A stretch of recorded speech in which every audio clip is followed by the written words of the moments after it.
Good morning, dear students. As you know, we have been studying chapter 3rd, Kinship Caste and Class. Today, the topic which we are going to discuss is handling texts, historians and the Mahabharata. Means, how does the resources or the sources of that early period, which has been reconstructed the history, how historians has handled those texts. उनको किस तरीके से उन्होंने पढ़ा होगा, क्या जो है उनके बारे में नॉलेज उन्होंने डेवलप की होगी, देखते हैं. If you look through the sources cited in this chapter once more, you will notice that historians consider several elements when they analyze it.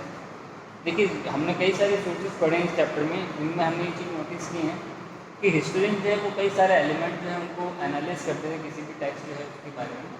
The examine whether text were written in Prakrit, Pali और तमिल. सबसे पहली चीज़ देखिए क्या देखी थी कि language, what is the language of particular text. Text है उसकी लैंग्वेज क्या है, क्या उसकी लैंग्वेज प्राकृत है, उसकी लैंग्वेज पाली है, या रीजनल लैंग्वेज तमिल में जो है उनको लिखा जा रहा है. That were probably used by ordinary people. तो आम आदमी की जो लैंग्वेज थी उसमें, और in Sanskrit language meant almost exclusively for priest and elite, या फिर वो संस्कृत लैंग्वेज में लिखे गए हैं जो कि एलिट और प्रीस्ट जो है उनकी लैंग्वेज हुआ करती थी. They also consider the kind of text where this mantra learn and chanted by ritual specialist और stories that people could have read. उसके अलावा और जो है वो कई सारे टेक्स्ट जो है कंसिडर करते हैं जिसमें मंत्र लिखे हुए हैं, जिनको स्पेशलिस्ट जो है वो चांट करते थे किसी रिचुअल्स के टाइम पे. स्टोरीज जो है उसके बारे में मेंशन है. Beside they try to find out about the other. उसके अलावा सबसे पहली चीज़ जो है वो लैंग्वेज के जो है देखती थी, what is the language of that particular text. Language find होने के बाद वो ही देखती थी कि इनका जो है मीनिंग क्या है या मतलब क्या है, जैसे इनको किस लिए यूज हो रहा है. जो है ये मंत्र है जिनको चांट किया जा रहा है किसी स्पेशल रिचुअल पे, या कोई स्टोरी है जिसको भी किसी ने सुना और सुन के रिपोर्ट किया है. उसके अलावा देखिए थर्ड चीज़ जब हम करने की कोशिश करते हैं, they try to find out about the author, उस पर्सपेक्टिव एंड आइडिया शिफ्ट है. उसके अलावा जो ऑथर है उसके बारे में जानने की कोशिश करते हैं. रीज़न क्या है कि रीज़न ये कि ऑथर जो है वो उनका माइंड सेट अलग होता है. Same incident but two different people को गाइडेड देयर ओन वे, जो जो है सेम पर्सपेक्टिव को अलग अलग तरीके से लिख सकते हैं. Audiences as very often authors keep the interest of their audience in mind. Fourth thing जो देखिए क्या था जिसकी मदद से हिस्टोरियन जो है वो ये जानने की कोशिश करते थे कि क्या माइंडसेट था ऑडियंस का. ऑडियंस देखिए कोई भी चीज़ लिखी जाती है, आज आप देखते मूवीज़ बनती है, मूवीज़ बनाते हैं, उसमें जैनर जो रखा जाता है वो क्या रखा जाता है कि पब्लिक को क्या पसंद है, जो पब्लिक को पसंद है, ऑडियंस को जो पसंद है वो चीज़. उसी तरीके से जो ऑथर्स है उन्होंने ये लिखी होगी स्क्रिप्ट्स या बुक्स, उन्होंने भी इस माइंडसेट को अपने जो है माइंड में रखा होगा कि जो ऑडियंस है वो इस तरीके से क्या सोचती है. And then try and estimate the possible date of the competition of और कंपैरिजन ऑफ द टेक्स्ट. और उसके बाद में देखिए क्या चीज़ करने की कोशिश करते हैं स्टूडेंट्स कोशिश करते हैं कि जो उन्हें टेक्स्ट मिला है उस टेक्स्ट में उन्होंने लैंग्वेज के बारे में आइडियोलॉजी कर ली, उसको क्या यूज़ किया जाता है, मतलब वो कोई मंत्र है या कोई स्टोरी है. उसके बाद में उसकी ऑथर का मालूम कर दिया, ऑथर जो है उसका आइडियोलॉजी क्या है, उसने ऑडियंस को सोच के जो है क्या सोच के बनाया. लास्ट में उसकी जो डेट है कंपाइलेशन या कंपोजिशन की, वो डेट और जो प्लेस, इन दोनों की जो है वो पता लगाते हैं. It is only after making these assessments that the group और the content of text to arrive at an understanding of the historical. ये सारे एस्पेक्ट को पूरा करने के बाद में जो है वो एक हिस्टोरिकल सिग्निफिकेंस जो है वो उसका समझते थे. As you can imagine this is an particular difficult task for a text as a complex in Mahabharata. देखिए कितने वेरियस स्टेप्स है इसके जो हमें फॉलो करने पड़ेंगे. जब हम महाभारत की बात करें तो महाभारत के केस में थोड़ा डिफिकल्ट हो जाता है. जैसे कि महाभारत जो है उसमें बंदे जो हैं वर्सेस जो उनकी डिफरेंट लैंग्वेजेस में कई सारी लैंग्वेजेस में. तो देखिए सबसे पहले हम बात करेंगे लैंग्वेज एंड कंटेंट. जो भी टेक्स्ट हमें मिलता है उस टेक्स्ट में क्या लैंग्वेज है, क्या उसका कंटेंट होता है. Let us look at the language of the text. The version of the Mahabharata we have in is in Sanskrit, although there are other versions in other languages. देखिए जो वर्जन महाभारत का जिसको कि हम यहाँ पे कंसिडर कर रहे हैं, जिसके बहुत सारे हमने सोर्सेज लिए जैसे आदि परमाणु दुर्गा हिमवाला एक्सेट्रा, वो सभी जो है कौन सी लैंग्वेज से हैं, वो सारे संस्कृत से हैं. However the Sanskrit used in the Mahabharata is far simpler than that of the Veda. लेकिन जो संस्कृत ये काफ़ी सिंपल है वेदों के मुकाबले. Historians usually classify the content of the present text into two broad heads: sections and contain stories, designated as the narrative narrative and sections that contain prescriptions about social norms designated as narrative. देखिए सबसे important चीज historians जो हैं वो जो भी content होता था, जो भी कंटेंट होता था, जो भी स्टोरी जो लिखी हुई है उसका जो है मीनिंग क्या है उसको दो ब्रॉड कैटेगरीज में जो है डिवाइड करते थे। पहला जो ब्रॉड सेक्शन था उसके अंदर जो है नैरेटिव था कि स्टोरी जो है उसका नैरेटिव क्या है and section that contain description about social norms. पहला जो है वो स्टोरीज को कंटेन करता है जिसमें स्टोरीज की सेक्शन में वो होता है नैरेटिव, जिसमें स्टोरीज है वो होता है नैरेटिव एंड जिसके अंदर जो सोशल नॉर्म्स हैं उनके बारे में मेंशन था वो था direct. This division is by no means watertight, ये कोई वाटरटाइट डिवीजन नहीं था कि फिर जो है नैरेटिव के अंदर स्टोरीज होंगी और सोशल नॉर्म्स जो डायरेक्ट में होंगी, इंटरचेंज हो सकता था। The directed section include stories and narrative often contain a social message, दोनों चीजें हो सकती है। However generally stories agree that the Mahabharata was meant to be a dramatic moving story and that the directed portions are probably better.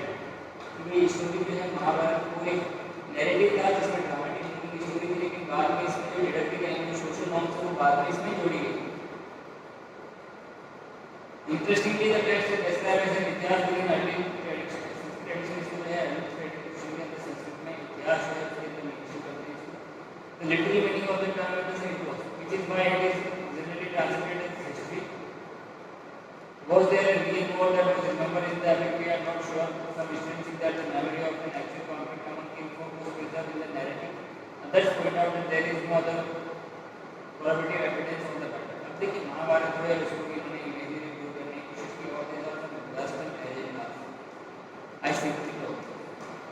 क्योंकि महाभारत जो है वो actually में हुआ या नहीं हुआ है ऑल दैट जो है माइंडसेट में ये लोग बना के चलते हैं। नेक्स्ट टॉपिक है हमारा देखिए ऑर्डर एंड डेट। हमने देखिए बात की हिस्टोरियन जो है वो कैसे हैंडल करते हैं, क्या तरीका होता है इन हिस्टोरियंस के जो है ये सोर्सेज जो हैं इंफॉर्मेशन लिटरेरी सोर्सेज को हैंडल करने का। उसमें सबसे पहली चीज़ हमने बात की कि लैंग्वेज है उसकी कंटेंट के बारे में सोचते हैं कि क्या लैंग्वेज जो है उसमें लिखी हुई है, यानी संस्कृत में है, पाली में है, कौन सी लैंग्वेज में है, तो उसका कंटेंट क्या है, क्या स्टोरी है उसके अंदर या फिर कोई सोशल नॉर्म। हमने बात की स्टोरीज जो है उसमें डालते हैं नैरेटिव में और सोशल नॉर्म को डालते हैं डिडक्टिव में। अब हम जो नेक्स्ट बात करने वाले हैं वो बात करने वाले हैं ऑर्डर एंड डेट्स। जो ये भी लिटरेरी सोर्सेज हमारे पास अवेलेबल है उनकी ऑर्डर्स और डेट्स के बारे में बात करें तो who wrote the text, this is the question to which there are several answer. किसने जो है लिखा है जो टेक्स्ट भी बहुत बड़ा क्वेश्चन है। The original story of Mahabharata was composed by charitable bards उन्होंने through generally company Kshatriya warriors in the battlefield and composed from celebrating their victories and other things. देखिए जो ओरिजिनल स्टोरी को पढ़ोगे किसने कंपोज की होगी तो चैरिटेबल बार्ड्स होते हैं। शुभ जो रथ जो चलता है आपने बैटल में महाभारत की कई सारी जनरल सीरीज इसमें बैटल में रथ चलाने वाला होता है वो एक चैरिटेबल गीत गाने वाला होता है जो गीत गा गा के जो है उत्साह बढ़ाता है अपने राजा का या उसके ऊपर सवार है उसका। तो वही लोग जो है अपना आत्मे का हाल जो है समुद्र का बैटलफील्ड का उसको लिखते थे पॉइंट्स के अंदर। This composition circulated orally then from the 5th century Brahmin to cover the story and begin to comment it in that. यही जो स्टोरीज हैं जो चैरिटेबल बार्ड्स गाते थे ये बाद में जो है इसको कंपोज करना शुरू किया और कंपोज करके जो है इनको ब्राह्मणों ने जो है स्टोरी के रूप में दिखाया। This was the time when children suggest of the Urs and Panchal around whom the story of the epic revolve। Urs Panchal के आसपास की स्टोरी जो है रिवॉल्व करती है। Did the new king want the इतिहास to be recorded and preserved more systematically? क्या नए king को चाहते थे कि उनका इतिहास उसको अच्छे तरीके से प्रिजर्व करें। It is also possible that the appraisal that often accompany the establishment of these states, where all social values were often replaced by new norms, are reflected in some part of the story. We notice another phase in the composition of the text between circa 200 and 200 century. This was the period when the worship of Vishnu was growing in importance, and Krishna, one of the important figure of the epic, was coming to be identified with Vishnu.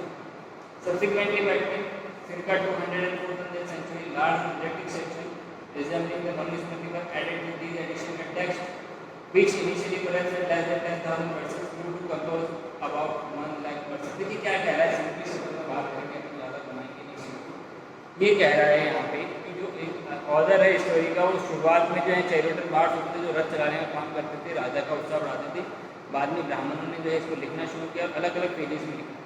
पहला page था 2nd century BC से 2nd century CE के बीच का, जिसके अंदर जो है इसका जो है काफ़ी बड़ा कंपोजिशन ऐड किया गया, जिसमें स्पेशली जो विष्णु का जो एक फिगर है कृष्णा, उनकी जो है इंपॉर्टेंस बढ़ी। और दूसरा जो हाफ है उसके अंदर मनुस्मृति जो एक धर्मशास्त्र है, सोशल नॉर्म्स है, उसको जो है इसमें ऐड किया गया। द सर्च फॉर कन्वर्जेंस यानी ये चीज़ें हैं, ये कहाँ पे जाके जो है जुड़ती हैं आपस में, इसकी जब हम बात करें।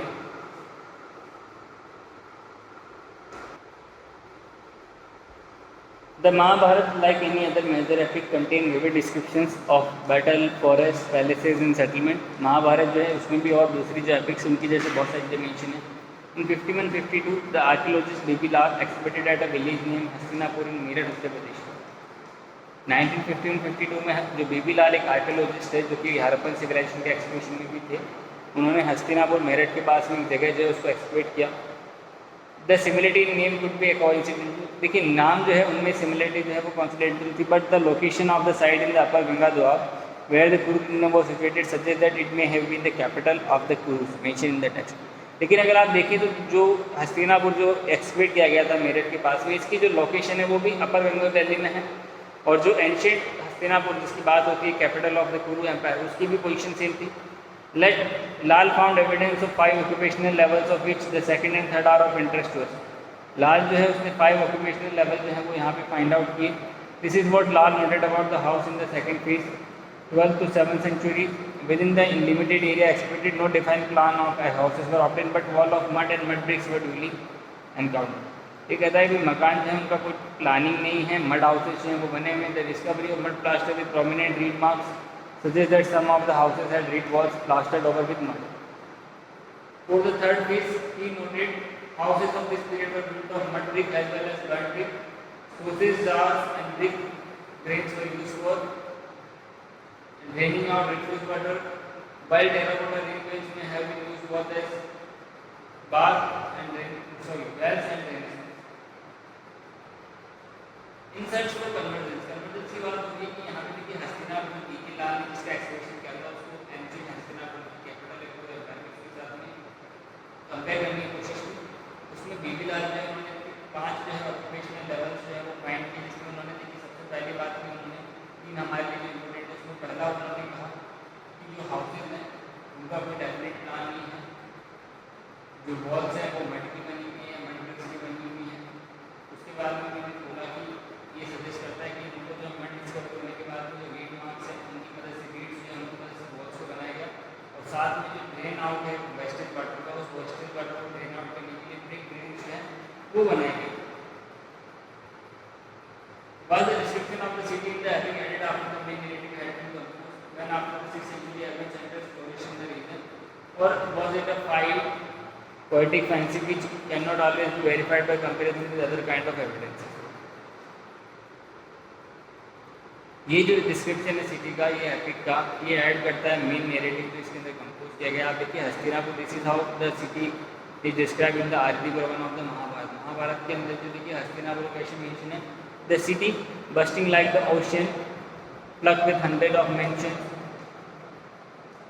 displayed with its gateways, arcs and turrets like massive cloud, the splendor of great Indra's city। Hastinapur के बारे में देखिए क्या लिखा हुआ है कि बस्टिंग लाइक द ओशियन, मतलब देखिए काफ़ी मेटाफोर यूज किए गए इसके लिए। मेटाफोर जो है वो यूज़ करके सिटी को बताया कि काफ़ी भव्य और विशाल सिटी। इसी में देखिए एक और आता है हमारे पास में consider another instance one of the most rating episode in the Mahabharata drop is narrative part and instance of polyamy that is central to the narrative. If examine the section of the epic that describe the similarities evident that the author attempted to explain in a variety of ways. देखिए द्रौपदी की जो मैंने जा सके जाने द्रौपदी के स्वयंवर के बारे में स्टोरी कैसे जो है दुर्योधन मारने की कोशिश करता है पांडवों को, पांडव वहाँ से बच जाते हैं और अपना जो वेश जो अपना रहने का तरीका है उसको बदल के जो है ब्राह्मणों की तरह रहते होते हैं। किसी कारण से वो जब सिटी में जाते हैं तो वहाँ द्रौपदी का स्वयंवर चल रहा होता है। स्वयंवर में अर्जुन जो है वो जो वहाँ पे प्रॉमिस जो शर्त रखी गई होती है उस शर्त को फुलफिल कर देता है, वो उस शर्त को फुलफिल करता है और उसकी जो द्रौपदी के साथ में शादी होती है। आप कहानी इस तरीके से जानते हैं।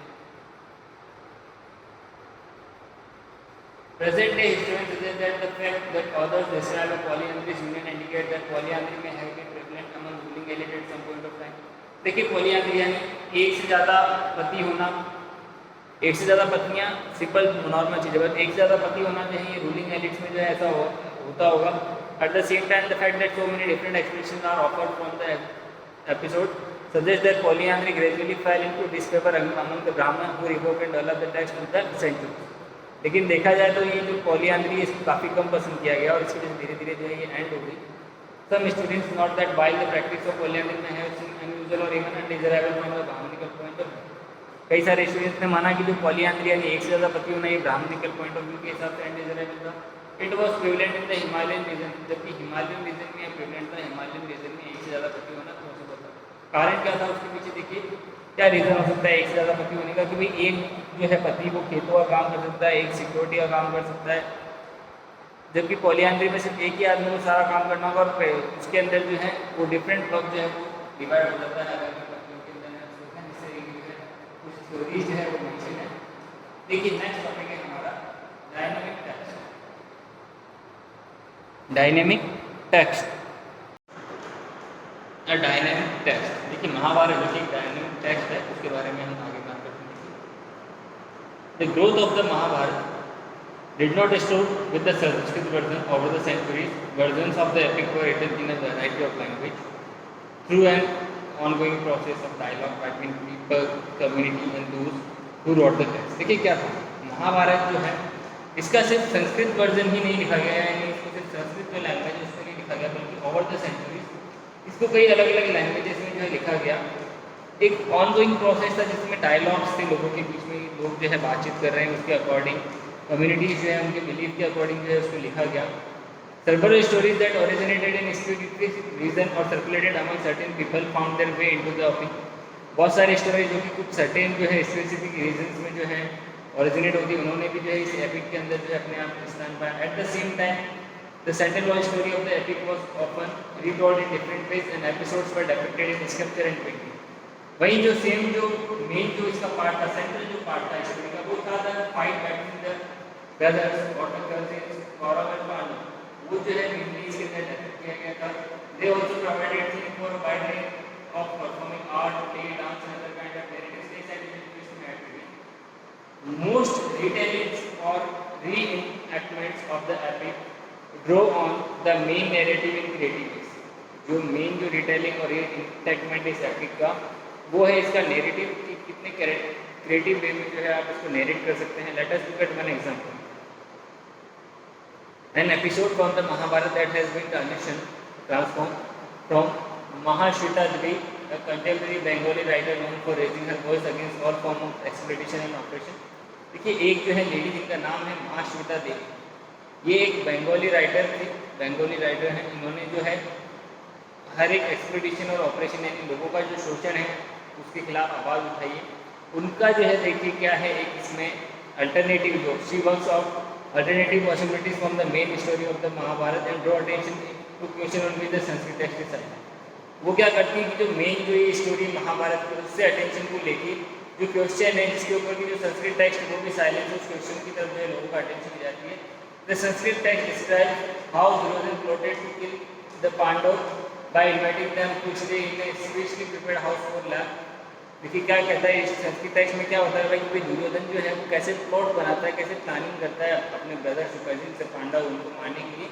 वो उनको जब पूरी तरीके से इनके बीच में जो है एजुकेशन कंप्लीट हो जाती है प्रिंसेस की, तो उसके बाद में ये प्रिंसेस सारे के सारे ये आते हैं हस्तिनापुर के दरबार में. वहाँ पे हस्तिनापुर में जो है डिवाइडेशन हो जाता है एम्पायर का. एक पार्ट जो है वो चला जाता है युधिष्ठिर को उसके ब्रदर्स के पास में और दूसरा पार्ट जो है वो रह जाता है कौरवों के पास में. जो दुर्योधन जो है वो इन्हें जो मकान बनाने के लिए देता है रहने के लिए, इनके रहने के लिए जो मकान बनाया जाता है वो मकान ये बनवाते हैं लाख का, जिससे बैंगल्स बनती है हमारी चूड़ियाँ बनती है. उस लाख का यानी जलने वाले पदार्थ है जो कि काफ़ी इजीली जो है आग लग जाए. वह जिसी प्लान को सेवन फायर जिसको आग लगाने के बारे में सोचता है. For man the Pandava dug tunnel to ensure the escape. जो पांडव मतलब पहले से इसके बारे में जानकारी हो जाती है तो एक जो है टनल जो है वो छोड़ के रखते हैं जिससे इनको यहाँ से एस्केप कर जाए, बाहर निकल के चले. Then Kunti arranged for a feast while most of the invites were Brahmin and Nishad women came with their 5 sons. Kunti जो है देखिए उसके बाद में जो है एक feast जो है वो ऑर्गेनाइज करती है जिसके अंदर वो ब्राह्मणों को बुलाती है, एक निषाद महिला और उसके 5 बेटों को भी बुलाती है. When they were satiated with drinks and fell off to sleep, the Pandava escaped setting fire to the house. When the bodies of the women and her son were discovered, people thought that the Pandavas were dead. देखिए क्या होता है, ये जो होता है drink को जो है थोड़ा सा टेम्पर्ड किया गया होता है, इसमें कुछ सोने की चीज जो है मिलाया हुआ है, जिससे कि वो जो लेडी है उसके 5 सन्स को वहीं पे जो है उसको पीने के बाद में सो जाते हैं. जब दुर्योधन के लोग जो है इसको आग लगा देते हैं महल को, तो आग लगाने के बाद में जो पांडव है वो उनकी मदर वहाँ से बच के जाते हैं और मॉर्निंग में वो जो लेडी है निशा लेडी उसके बच्चों की जो बॉडी से मिलती है लोगों को लगता है कि ये कुंती और उसके सन्स हैं. इन हर स्टोरी टाइटल कुंती और निशादी. महाश्वेता देवी जो है वो अपनी शॉर्ट स्टोरी जिसका टाइटल उन्होंने रखा था कुंती और निशादी, उसमें क्या कहती है देखिए, Mahasweta Devi takes up the narrative from where the Mahabharata ends it. Mahasweta Devi जो है वो वहाँ से नैरेटिव लेती है जहाँ पे महाभारत में एंड हो जाता है कि भाई वो उनको वहाँ पे बॉडी मिलने के बाद में. She sets the story in the forest where Kunti retires after the war. वो स्टोरी क्या रखती है देखिए कि वॉर जो है वो एंड हो गया है, कुंती जो है वो एक जंगल में अब रह रही है, रिटायर हो चुकी है, अपने यानी घर परिवार उसको छोड़ के संन्यास जो है वो उसने ले लिया है. Kunti now has time to reflect on her past and often confesses to what she regards as her feelings, talking with the earth as a symbol of nature. Kunti जो है वो बैठती है, उसके पास में बहुत टाइम है अपने पास्ट जो है उसके बारे में जानने का, उसके बारे में देखने का कि उसने क्या कुछ किया है अपने पास्ट में, और वो अर्थ जो है जो कि सिंबल है नेचर का, उसके साथ में बात करती है. Every day she sees the Nishad who come to collect honey tuber and root. हर रोज़ जो है वो निशाद जो जंगल में रहने वाले लोग उनको देखती है जो कि वुड लेने आते हैं और भी जंगल से दूसरी चीज़ें कलेक्ट करते हैं. One Nishad women often listens to Kunti when she talks with the earth. एक निशादी जो कि लेडी है, निशाद लेडी, वो कुंती की जो है बात करते हैं कुंती मदर से. One day there was something in the animals were in the forest something not that the Nishadi was watching. एक दिन जो एनिमल्स हैं उनके उठने के कारण कुंती को जो ये नोटिस होता है कि जो निशादी है वो उसके बाद जो है सुन रही है, उसको देख रही है. एंड वो starting when she spoke to her and asked she remember the house of black. और उसके बाद में जो है वो स्टार्टिंग में जाकर वो कहती है कि आपको जो लैंड है या बाग का जो नक्शा है वो याद है क्या? Yes, Kunti said she did she remember a certain elderly Nishadi and her 5 young sons, and that she had set them bind till they were senseless while she escaped with her own son. That Nishadi is not you. उसके बाद में वो कहती है कि आपको वो last में याद है वहाँ पे वो निशादी उसके 5 young sons को याद है कि आपको सेंसलेस होने तक तक वो अपने होश हुआ बैठे तब तक जो माइंड मिलाते हैं, उसके बाद में वहाँ से एस्केप कर जाते हैं. Kunti explained the Nishadi replied that the woman who was being helping her mother-in-law, she added that while Kunti had been reflecting on her past, not once she did remember the 6 innocent lives that were lost because she had wanted to save herself and her sons. देखिए जो lady है वो ये कहती है कि वो जो लेडी है उसके जो बच्चे मरे थे वो इसकी मदर-इन-लॉ थी, और इसने पिछले 6 महीने से मैं कुंती की बात करते हुए सुना है कि इसने कभी भी एक बार भी वो जो 6 बॉडीज हैं, वो जो 6 इनोसेंट लाइव्स हैं गई थी कि अपने बच्चों के अंदर उसके बारे में नहीं सोचा. Because she had wanted to save herself and her son, as they spoke, the flame grew nearer. The Nishadi escaped to safety, but Kunti remained where she was. जब वो बात कर रहे होते हैं तो फ्लेम है वो पास में आ जाती है, नियर हो जाती है. निशादी जो है वहाँ से सेफ्टी के साथ चली जाती है, कुंती जो है वो वहीं रह जाती है. where she was. कुंती जहाँ की वहीं रह जाती है. लेकिन क्या है नेगेटिव आखिर इस कहानी में क्या कहना चाहा जो लेडी थी महाश्वेता देवी ने? ये देखिए ये ओरिजिनल महाभारत का पार्ट नहीं है, ये जो स्टोरी हमने पढ़ी है ये महाश्वेता देवी एक बंगाली राइटर थी जिन्होंने रिसेंटली टाइम में जो है लिखा है इसको महाभारत का, जो ये जहाँ महाभारत एंड करता है उसके बाद में उन्होंने ये हिस्ट्री जोड़ी है कि कैसे महाभारत के अंदर अपने और अपने बच्चों की जान बचाने के लिए कुंती जो है वो एक निषाद यानी जंगल में रहने वाली लेडी और उसके 5 सन्स जो है उनको सेंसलेस करके वहाँ छोड़ के जाते हैं मरने के लिए. उसी के ऊपर जो है ये नैरेटिव सेट किया हुआ है कि आखिर किस तरीके से जो है बिहेव किया जाता है सोसाइटी में, सोशल कोर्स में, और क्या हायरार्कीज और लॉयरार्कीज हैं. इस पे पूरा देखिए हमने किनशिप कास्ट और क्लास पूरा चैप्टर हमने डिस्कस किया है. महाभारत को बेस में लेके हमने डिस्कस किया है. हम टेक्सचुअल ट्रेडिशंस की बात करें अगर, तो 500 BCE में अष्टाध्यायी का जो पाणिनि है वो एक संस्कृत ग्रामर का वर्क था। 500 से 200 BCE में मेजर धर्मसूत्र जो हैं वो लिखने शुरू हो गए संस्कृत में। 500 से 100 BCE के बीच में जो बुद्धिस्ट टेक्स्ट हैं जिसमें त्रिपिटक है, यानी अभिधम्म पिटक, सूत पिटक और विनय पिटक, ये लिखे गए। 500 BCE से 400 सेंचुरी के बीच में रामायण और महाभारत जो है ये अपने फाइनल फॉर्म में आए। 2nd century BCE to 2nd century CE जो मनुस्मृति है वो कंपोज और कंपाइल की गई संस्कृत में, और साथ ही साथ में तमिल संगम लिटरेचर जो है वो भी लिखा गया। 100 सेंचुरी चरक को सुश्रुत संहिता लिखी गई जो कि मेडिसिनल वर्क था। 200 सेंचुरी ऑनवर्ड पुराण जो है वो कंप्लीट लिखे गए। उसके बाद नंदीशास्त्र और Bharat work on dramatic Sanskrit other धर्मसूत्रों की बहुत सारी चीजें लिखी गई इस पीरियड में। तो ये था देखिए आपका chapter 3 kinship, caste and class, which has been finished now. If you have any kind of question, you could ask me. Kindly put your comments below the video. Till then, have a nice day. We will discuss the next chapter in through the coming videos. Have a nice day.